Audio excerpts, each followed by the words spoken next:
So this is a U.S. company. Got a 19 millimeter on one side, a 13 millimeter on the other side.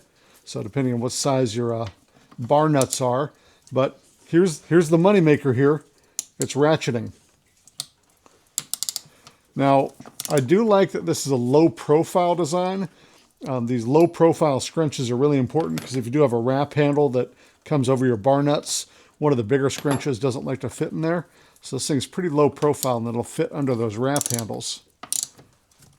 Pretty cool design having the ratchet on it. Maybe it's a little bit gadgety, but I feel like it really takes out some of the pain in the neckness of using a scrunch around a wrap handle.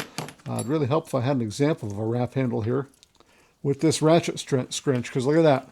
Fits right under the wrap handle, and you can grab that bar nut pretty easy.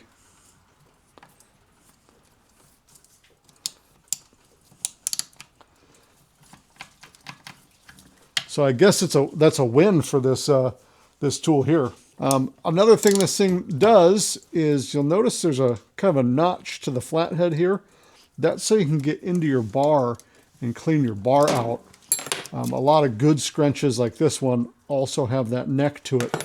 So I'm happy that they included that little neck on here for cleaning out your bar on your chainsaw. Overall build quality on this thing seems pretty decent, man. This is a solid built thing. The real question mark for me is, though, can you remove a spark plug with it?